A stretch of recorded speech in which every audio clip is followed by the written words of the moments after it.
name is Thomas Lux, by the way, and I'm the Bourne Professor of Poetry here, and I'm your host for this evening.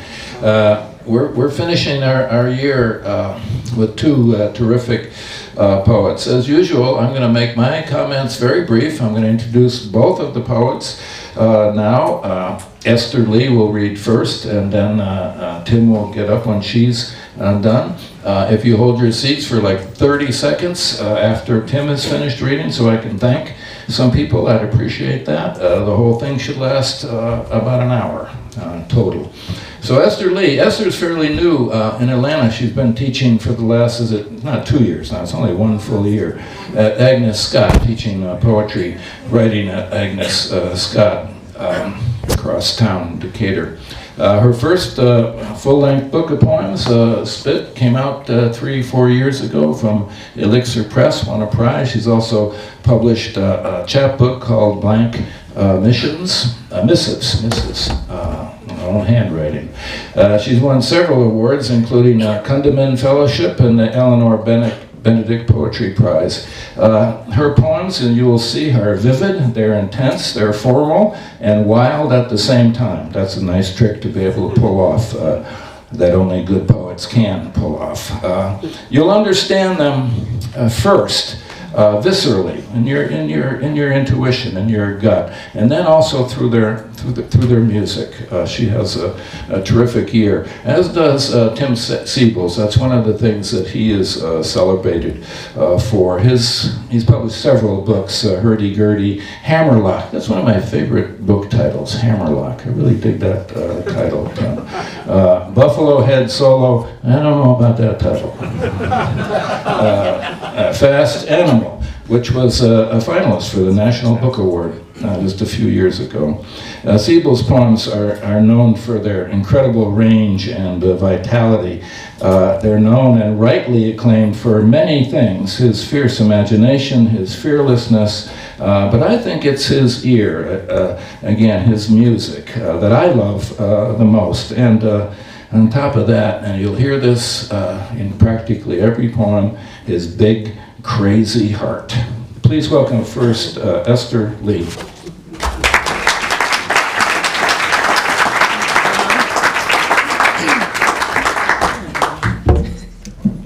Hi everybody. Thanks for coming through the rain. I really want to thank everyone that makes this happen, especially Travis and Tom, and I'm really honored to be able to read with Tim Siebles tonight. And also, I mean, even as important, if not even more important, I think also to Jenny and Katie and folks at Acapella Books, especially because for just welcoming us to Atlanta, so I'm really grateful. So I'm going to just read a few poems from Spit and then just try out some new stuff on all of you. So yeah, we'll get started. So this first poem is, I incorporate a lot of tongue twisters in this first poem, and I'm going to try to find it. Here we go, 58.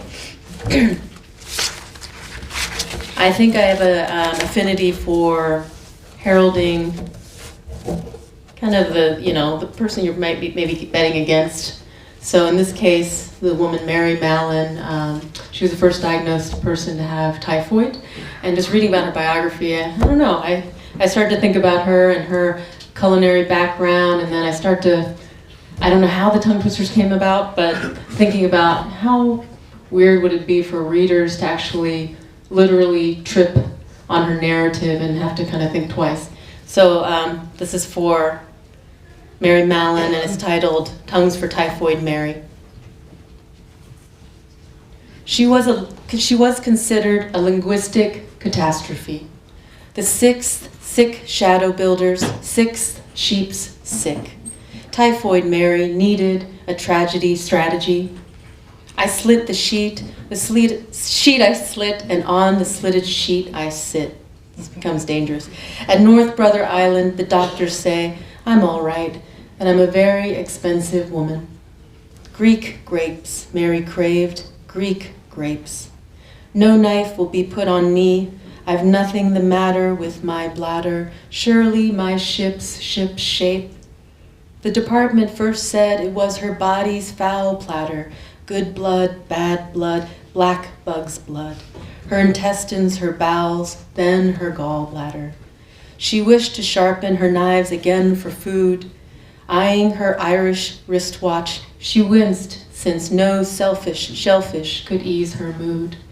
So they served her mixed biscuits, freshly fried flying fish, shredded Swiss at 6-ish, truly rurally. Ooh, that is my workout for today. I screwed that up a little bit. Okay. This poem I don't really read very often, but I'm gonna try it. I see a lot of folks who look pretty young to me, so I feel like I'm gonna try a sentimental love poem here. These are a series of sonnets. I'm just gonna read a few. There are 9 of them, and when I had written these, I actually was reading or running a lot, actually, and I started to compose these as I ran. That hasn't happened again, the running or the composing while running. So I want to share these because it was just a weird several weeks where this happened. So just every morning trying to add another line, and I, for whatever reason, just wouldn't allow myself to write them until they got to a certain place. So, Cliff House Redux. I never acknowledged the city, nor noticed sweaty, tarnished laundries, wet slips of shore. Instead, I ignored all the city's offerings. Instead, I rigged little wires to the floor. Didn't mark where neighborhoods were changing, nor remember the blurry return. I opted for the clean line, which was your face. Knew what I was doing, yet could have died without much trying. This, my truest sentence. I pretend the sun does matter, that its business of stealing is done. An identical us, 20 sand dunes ahead, the tubes inside the wrinkling sea, the sugar cubes clinking within our 4 mouths. You, where I cannot have you, mention your short legs, and there they are, you and yours, mine and mine, running like a single animal. We reach out for all the wrong reasons. Our optimal distance impossible, like asking where lie the hooves of stars. Close enough, parallaxed point equals 2¼ inches between your eyes. You look better to me closer, though. You look better to me when hungry. And this is the last one of the 9. Last night, you, the priest, telling me to lie still.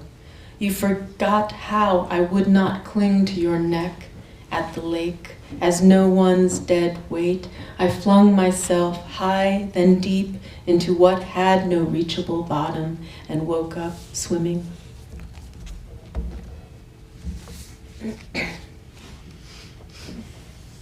So I have several poems in Spit that are kind of riffing on the interview format, and I love giving that to my students. They get really imaginative with this and kind of dismantling this idea of the interview and playing with it.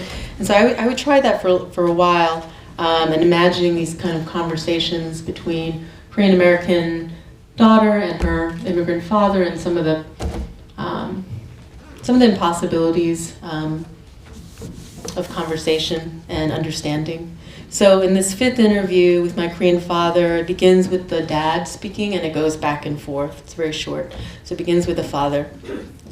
Let's talk about the spit again. You say the bees are honey hoarders. Is that why I had X's all over my arms? Your mother's way of hiding you from devils, branding you with her spit and fingernails, kept the swelling down, kept me from finding you sometimes.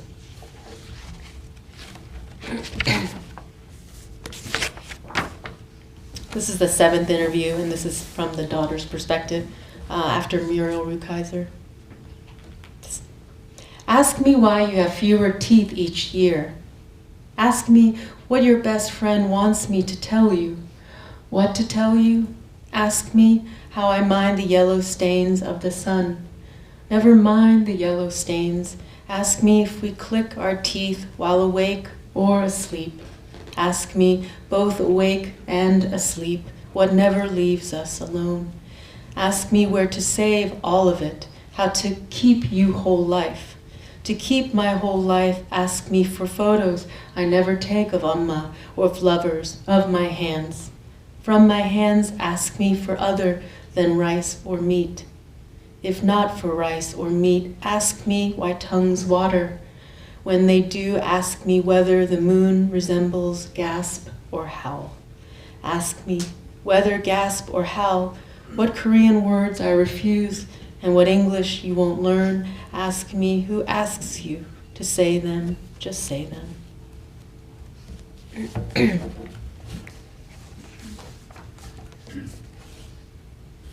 This last poem I'm going to read from Spit. Back in the day, I was asked to collaborate with a painter. I've never met her since, but I read. They wanted a few poets to collaborate with this painter, and I just heard a couple of sentences about her work, and for whatever reason, that generated all these poems. They're epistolary poems. Some of them are persona. They feel more like personas, and some are maybe not so much. But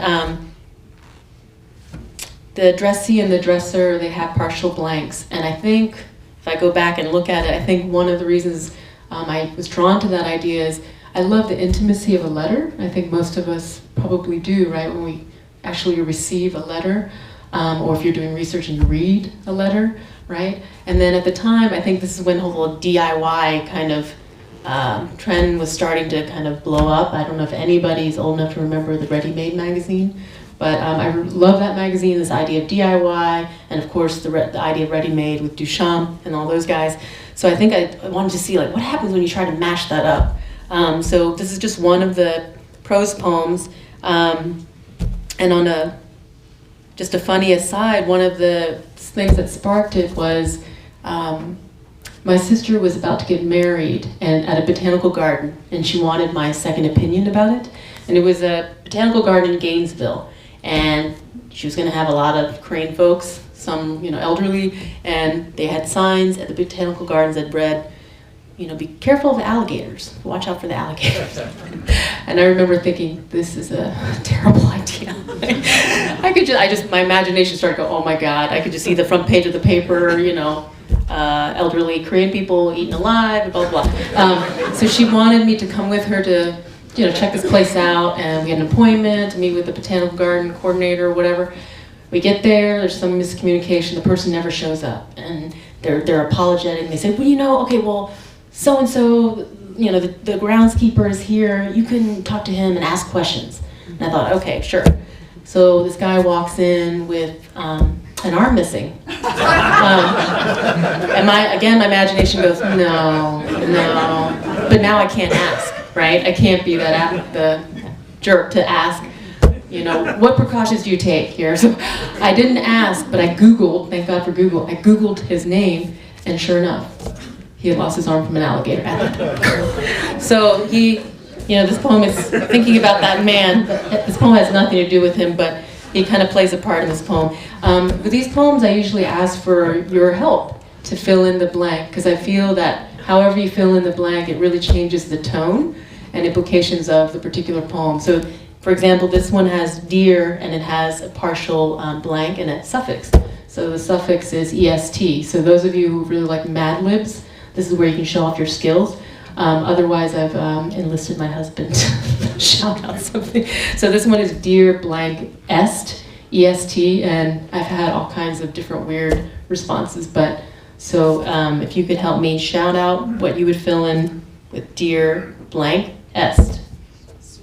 Sweetest, and then we need one more for the signature. Dear blank est. Stupid. Stupidest. Okay. I'll try to remember that. Okay. Dear sweetest. Okay, this is great. Dear sweetest, I sleep between fits of awake. When luck outruns the running out, call me the horrible habit. It's not our fault, I scream. At 4 years old, wearing my mother's clogs, my sister balances a tray. On it, a cup of lemonade. She steps like a small elephant clambering over burning tires. Glass carpeting the floor connotes the fallen church, welts my throat for forgiveness. What matters me the least. My sisters, pawing hands, hand our bedridden father his antidote. And the next thing I know, we're smiling, vulgarly. These the days when I mistook daffodils for tulips, and tulips for one-armed men in gardens, their missing arms, the evidence of my betrayal. Yours, stupidest. Okay. Changed the tone completely there. Okay, I'm going to move on to just a few new poems. I'm doing okay on time. This manuscript that's in progress, which I hope will eventually be the next book, is titled right now Chromogenic, and I noticed when I put them together, a lot of them, not surprisingly, relate in some way to ways of seeing, and sometimes more specifically relate to photography. My husband's a photographer. I was a visual art kid in undergrad, so I always am a groupie for visual artists, and so it's not surprised a lot of these poems that kind of sneaks up. This first poem I have to share is another funny cameo is a neighbor of ours when we lived in Salt Lake in this little historic building. She's a trip. She keeps things interesting in our building. I'll just put it that way. But she left a note, a handwritten note on both sides of the building saying, "Hey everyone, last Friday," she lived on the 3rd floor and we had these little balconies in the back, and she said, "Hey, last Friday, my mop on my balcony went missing. So if you saw anyone who looked suspicious in the back alley with a mop in their hand, please let me know." Very sincere.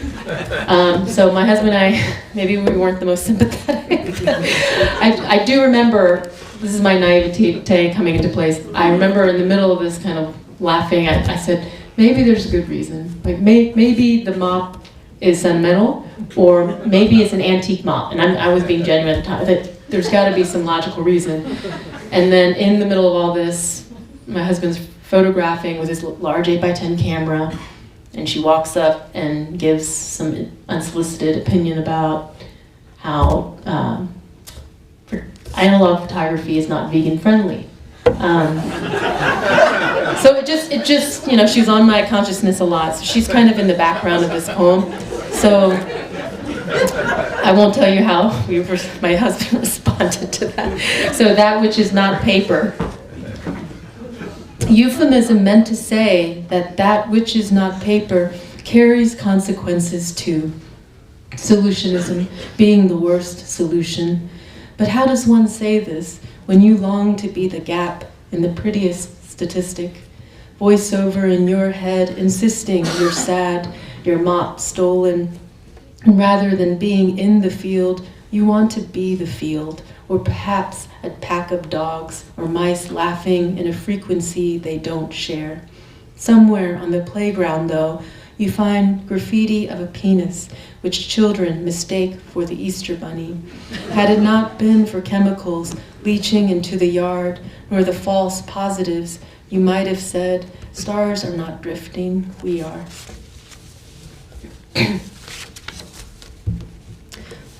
It's a prose poem, and I was thinking about an art exhibition years ago at Florida State when I was an undergrad called After Hours. I remember the title of it, and I don't think I really quite understood the focus of the show until way much later, about this idea of how women artists and how they try to develop their work and their craft, and, this idea of after hours, after they're doing their chores or taking care of the family and whatnot.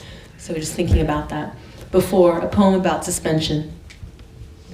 Before the day with its blue frames and white noise, before baseboards gather their inevitable dust, before you begin to edit what someone calls your face of quiet despair, before he reaches for you, turning to sleep on his side, and before you overhear someone say, placenta, their favorite organ, before a stranger assumes you as direction giver or masseuse, in other words, as someone who might know, before you notice the faithless surrounding themselves with thrift stores and lottery tickets and other sources of faith, before blueberries inside your luggage thaw out their inevitable juices.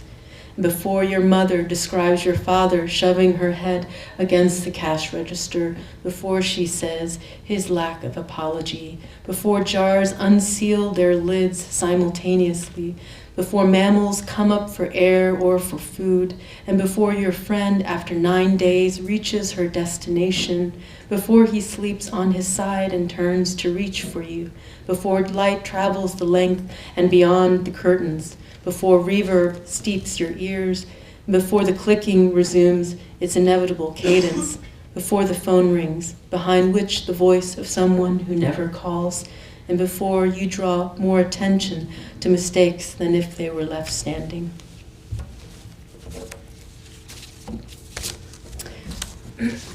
I just have just a couple more poems, playing the telephone game. For instance, you might have said, when he was leaving the store, it was starting to rain. Or, Winnie was a sleeve torn, it was darting deranged. You might have taken, one can play detective endlessly, a ream of paper and traced intricate scallop designs of the living room's silver radiator, or the young man, towns away, his face blind embossed beneath the narrative we won't let go of. Was it the grass nodded beneath the dance? Or the grass snotted bereaved of ants? Or perhaps the wrists knotted bees' knees and pants? No, knocking on wood won't change what happens next. Little yellow flags marking their dancing footsteps. 1, 2, 3, 4, 5, and 6 is where his body was found. Never mind headphones, can of iced tea, a lighter, scratched cell phone, or 3-leaf clover wanting to turn 4. You might have thought he was wearing a red sweater. He's swearing ahead weather. He is airing a head feather. His hearing a hard father. His airing hat fodder. A herring half over. Earring October. Rigged clover.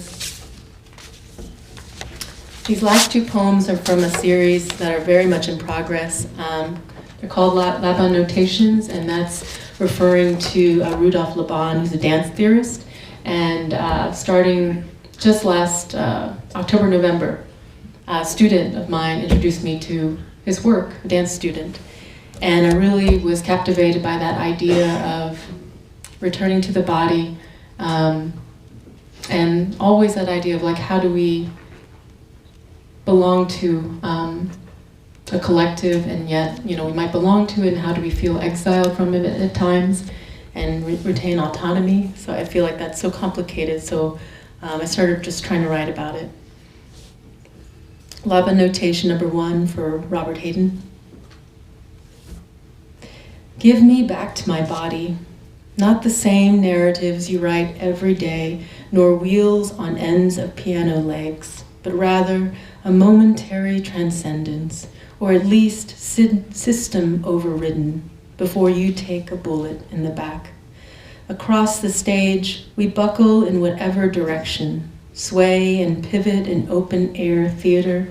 From it learn the business of believing demands your overtime, demands days you can't acknowledge sweetest face staring back, can't answer questions you are being asked. You wonder if the dance indeed can be rewritten, whether your sequence of motions through an environment might change its blue-black design. Inside the train, your back faces a destination, though ahead, love's austere and lonely offices is where you have been. The metaphor feels terrible, how literal it is, and queasiness ensues. You won't sit this way again, you think, then do. And this is the Laban Notation number 7. And thank you everybody for being great listeners. This is after Bill T. Jones. Though today you are without pollinators in chemical fields, stage erasing under your feet, though you'd like to leave this neighborhood and throw the door or just fall off stage, it is so good to have choreography. Shift weight to right leg and lift left knee, foot, and head to ceiling. Step through. Once, someone convinced you the ground was dead matter, defined by intervention, and told a joke about killing a circus by going for its juggler. Meantime, arms fly apart, drawing clocks in the sand, your action one of hovering, while faint, a wave moves through and grows, itself a tiny garden. It is so good to have choreography, to be accomplice to your own witnessing. Legs swing round, stumble, step right, then left, right yourself. Though they say improvisation scares living daylights, get out of this neighborhood, throw the door, throw it all open, don't be, shout, and don't you worry about a thing. Yes, so good to have choreography, to get back to cold distance air between hand and chest, cold distance air. And though improvisation scares the dead and the living, the way to get back to choreography, you realize, requires your own departure from it. So you describe what you are doing and tell everyone. In front of you, I will make the phrase. Thank you, everybody. That was great, Esther. And that poem she referenced by Robert Hayden is called Those Winter Sundays. Those of you who are like Google experts, you might just check out Those Winter Sundays by Robert Hayden. Beautiful poem.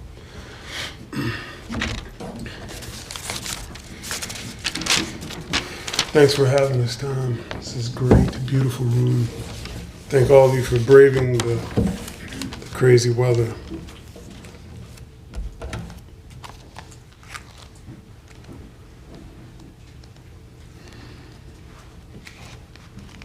It's a poem called Mad Poet's Villanelle.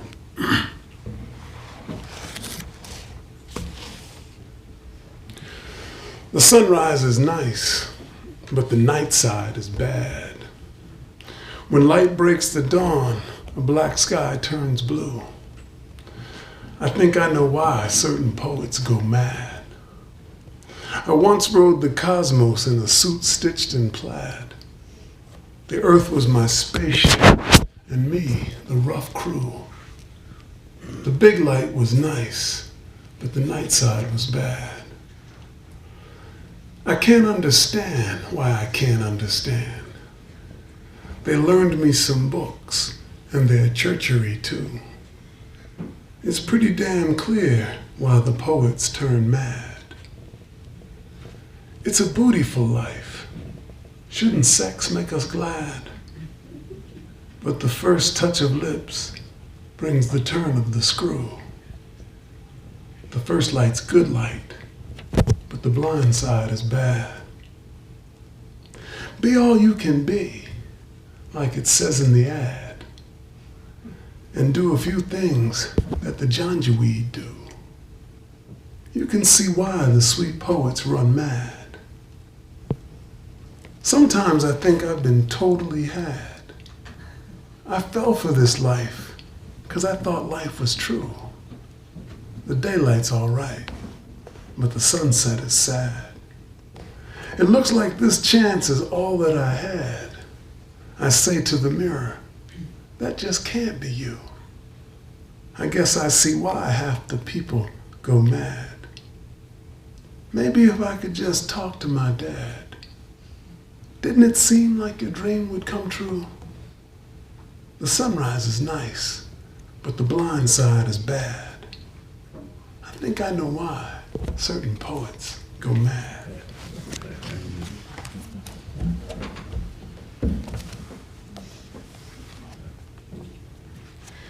When I was some years back, I used to go to this coffee shop, and there was a very attractive woman who used to, fix the coffee there. And I wrote this poem for her. The poem is actually dedicated to Haumea, who is a goddess who would have been found in Hawaii once upon a time. She would have been the goddess of love and sexuality. Now, I like the idea of having divinities dedicated to love and sexuality. I recommend all cultures get one. I really think so. Anyway, this is called After a While. It's one of those jams where I'm sure some of the fellas in here know what I'm talking about.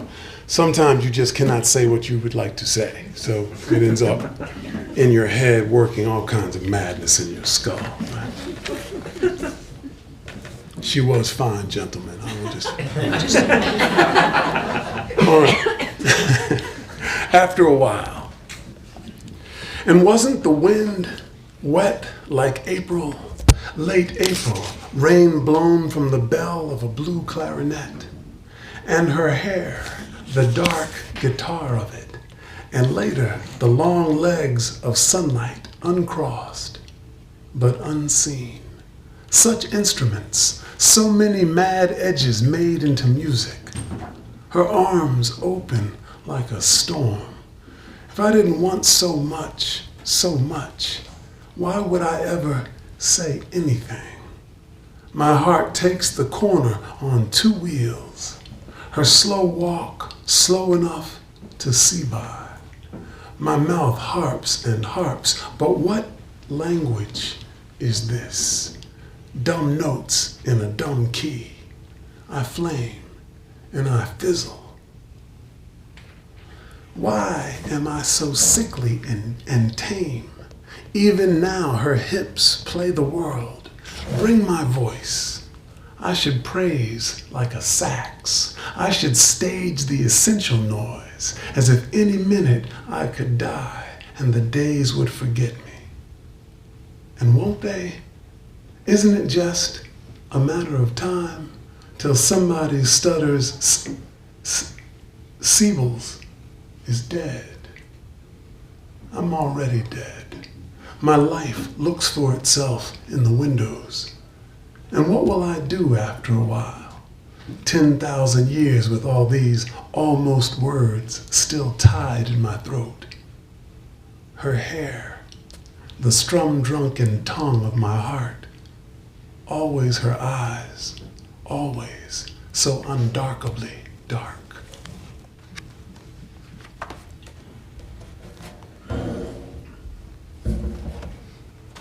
I was trying to work a tongue twister for you, Esther. I just couldn't get to that level.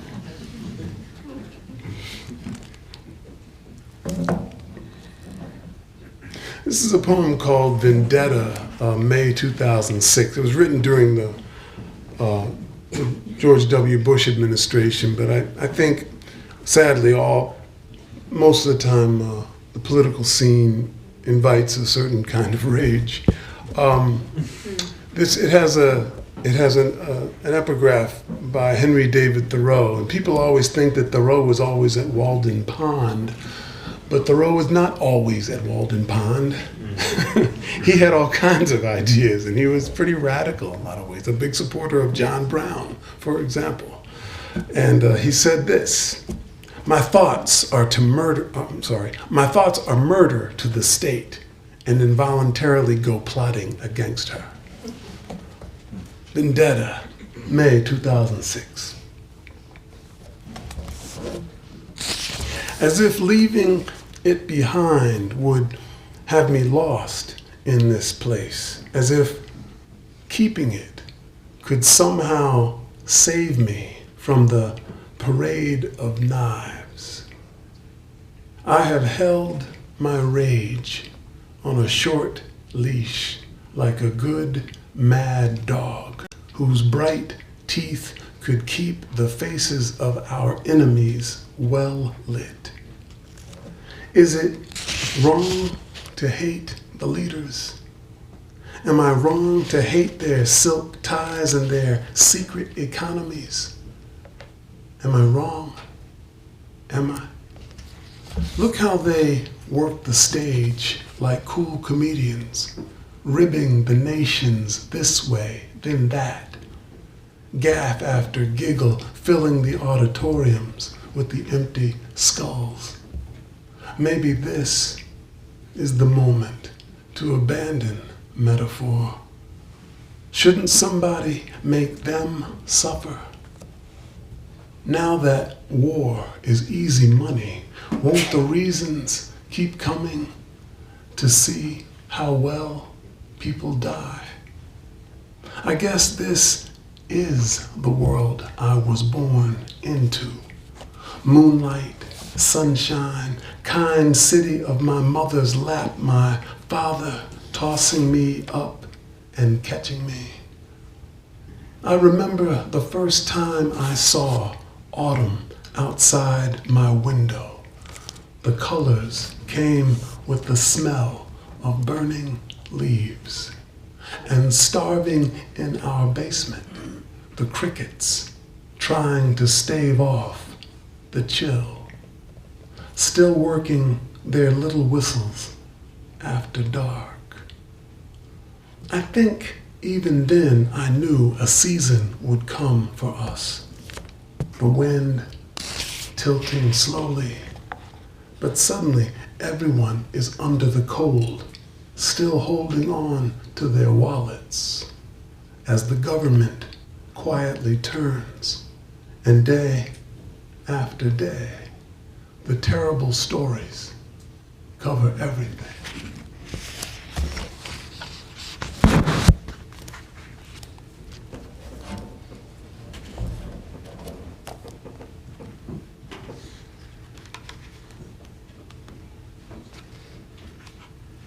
It is spring-ish, right? Even though it's a little rainy, but it's warm.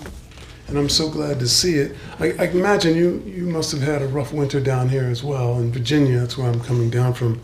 Man, it's never been so cold and snowy ever in the 20 years I've been there. So this is a poem called Fearless, and it's dedicated to Mumbi, or Mumbai, who would have been a goddess found around Kenya, what we now call Kenya. She would have been known as the creator of the earth, she who blesses the seeds.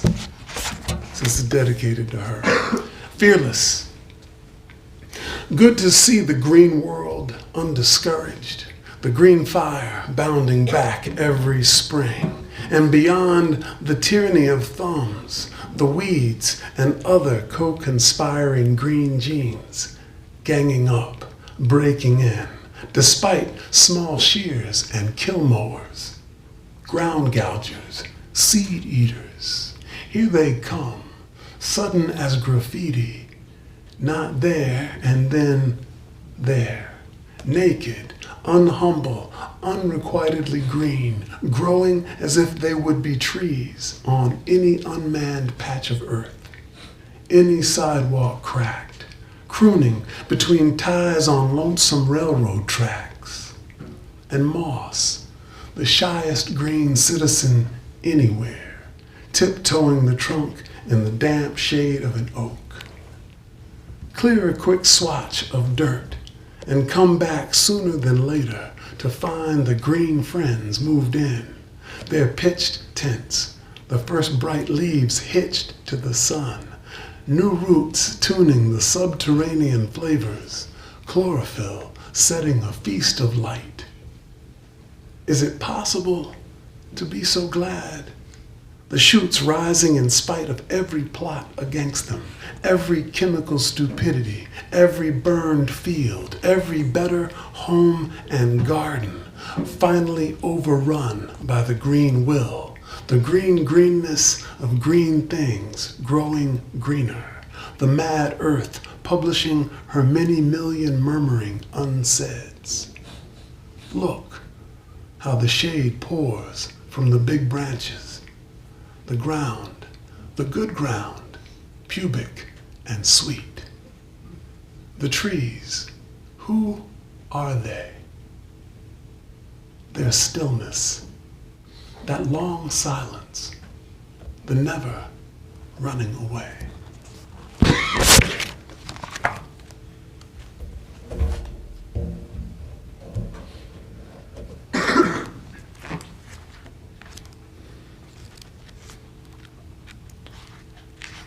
It's a poem called Donna James.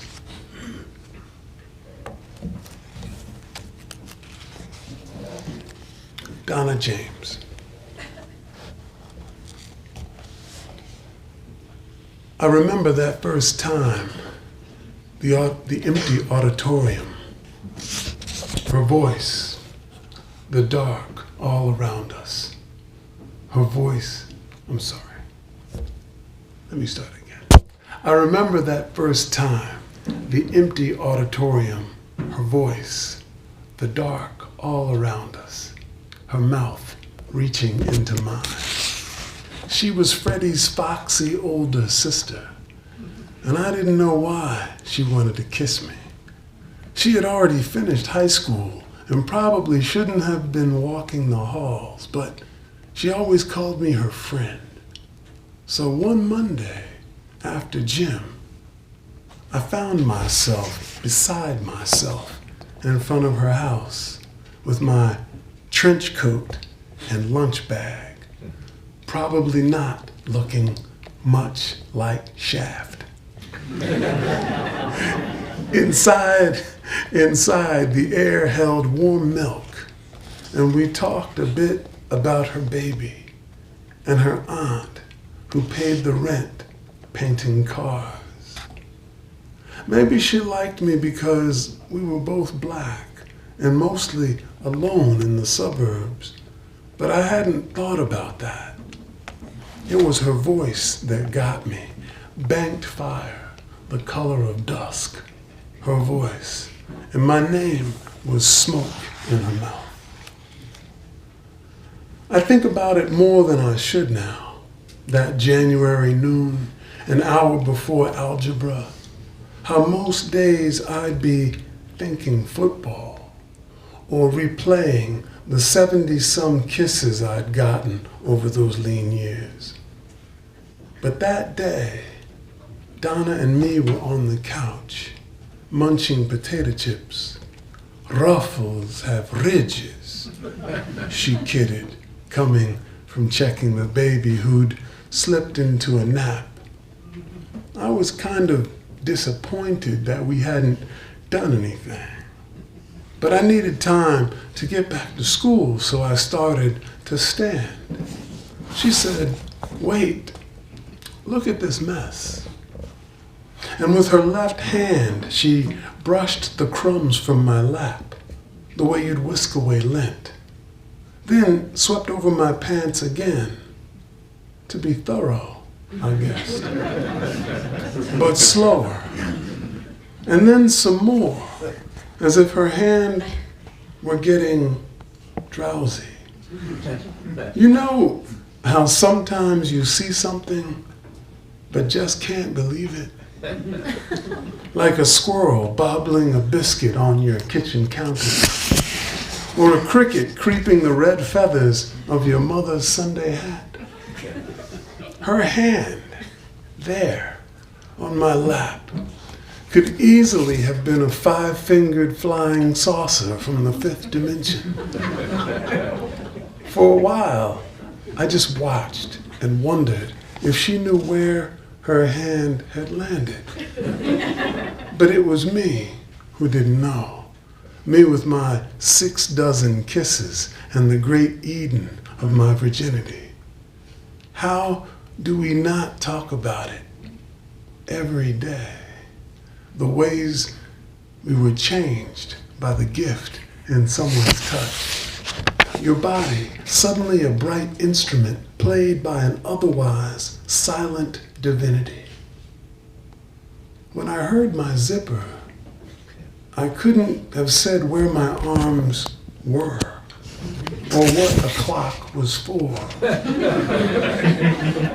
I had no idea I could be such a stranger and still be myself. How could I have known what a girl might do to a boy with her mouth if she felt like doing what her mouth could do? It was a kind of miracle, the dreamed impossible. My soul finally called to my flesh. I didn't know what I didn't know. And then I knew.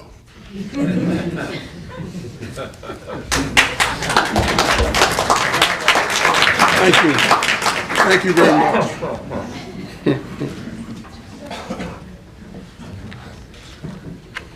It's a poem called Renegades. A couple more and and we'll flee into the darkness. This is Renegades. Most of you know Renegades are people, rebellious people. People who do it in unsanctioned ways, do things that are not sanctioned. I guess that's the easiest way to talk about it. Anyway. Renegades. Dark until day, day into dusk, like elk, we run. We run like tumbleweeds, like water skeeters. Bright into late, close until far, we run like salmon, like radios, like kangaroos, we run. Day into dim, dim until dark, we run. Like wolf spiders, like hammerhead sharks. We run like crickets, like moose, like hermit crabs, we run. Dark into dusk, dawn into dark, we run like tadpoles, like condors, like bacteria, we run. People say, what? We run. People say, but, we run. People say, stop running, goddammit. We run like fever, like smoke in a big wind. We run, our knees pumping high and charged as the round butts of hard bumping lovers. We run, moon into midnight, mist into fog, Carolina into California. We run like witches, like centipedes, like justabouts and maybes. We run past McDonald's, past the Chevy dealer, past the synagogue. We run black into white, big into small, badass into buffalo. Read us our rights. We run like electricity, like frost, like jazz clarinet. We run like honey, like blood and milk. We run like chameleons. Doing to don't, dab into smack, woulda, coulda, shoulda, we run. Wolf into woodchuck, skin into sky. People say, what? We run. People say, huh? We run. People say, can you get a job doing that? We run like meals on wheels, like spermatozoa, like shook up soda, hit into miss, rode into ditch, shy into kiss, like locomotives, like sandpipers, like termites, we run. We run like nobody's watching. We run like nothing's wrong. We run like jackhammers. We run like legs on legs, like flying saucers. Hold out your hand. We run like a kid's nose on a cold night. Bring out the Quran. We run like a tongue up a thigh, naked as sunlight, like a tattletale to the telephone. We run. You say, wait a minute. We run. You say, stop in the name of the law. We run. You say, Jesus is Lord. We run like a good sweat, like xylophones, like fleas chasing cheetahs, like swordfish, like watercolors. We run like elk, we.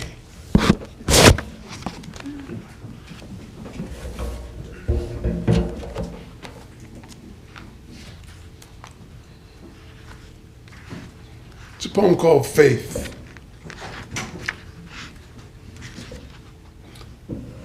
And I'll read it for Georgia State, the Georgia State radio.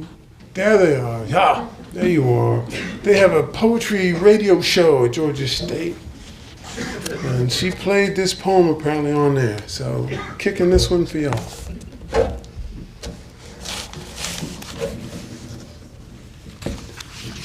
Faith. Picture a city and the survivors. From their windows, some scream, others walk the aftermath. Blood and still more blood coming from the mouth of a girl. This is the same movie playing all over the world, starring everybody who ends up where the action is. Lights, cameras, close-ups. That used to be somebody's leg. Let's stop talking about God. Try to shut up about heaven. Some of our friends who should be alive are no longer alive. Moment by moment, death moves and memory doesn't remember. Not for long. Even today, even having said this, even knowing that someone is stealing our lives, I still had lunch. Tell the truth if you can. Does it matter who they were? The bodies in the rubble? Could it matter that the girl was conceived by two people buried in each other's arms, believing completely in the world between them? The commanders are ready. The guns walk everywhere. Almost all of them believe in God. But somebody should hold a note for the earth. A few words for whatever being human could mean beneath the forgotten sky. Someday, one night, when the city lights go out for good, you won't believe how many stars.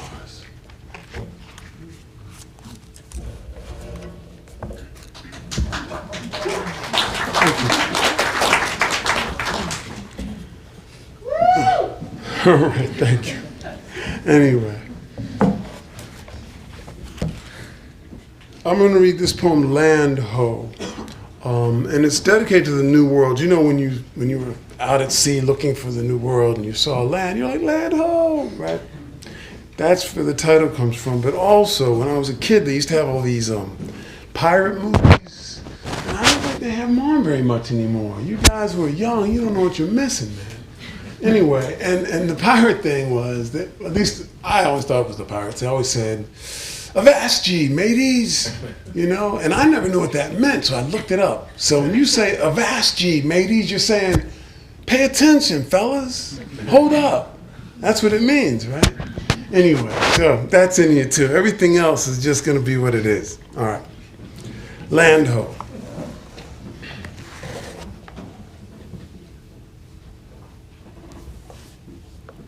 Like this when it could have been otherwise. When otherwise might have risen to the surface like a fish, like a bubble on the blue lips of a blowfish, like a complete city floating by in a bubble. Bright black streets, big brimmed hats, sleek denim slacks, millions of shoes and sashes, boating by in a bubble, strapped to the back of a June bug on an otherwise normal day.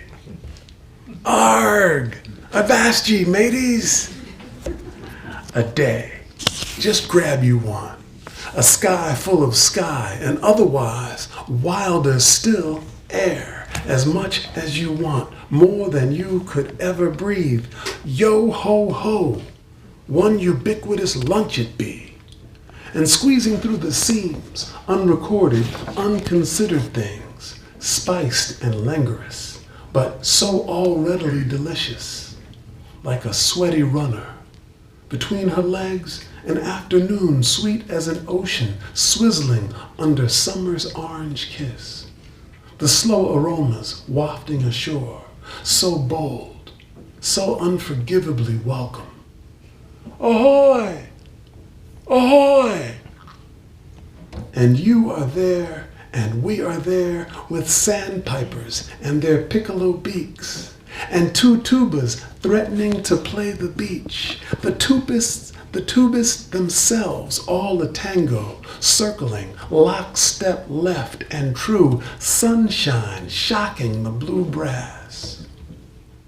So close, so ready, so nearly music. The melody like the sultry tip of a tongue, just one candle wick from your ear. Ahoy! Such almost voices, so agonizingly otherwise, so utterly and deep. Like this, we could have lived like this.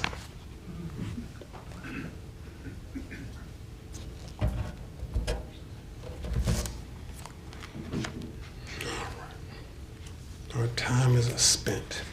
So we will farewell. This is a poem called Dancing Villanelle. Dancing Villanelle. Also, I was going to say parenthetically, anything that you found especially troubling about my work can be blamed on Thomas Lux, who, when I was a very young writer, I fell under the governance of his aesthetic. So I just want you to understand.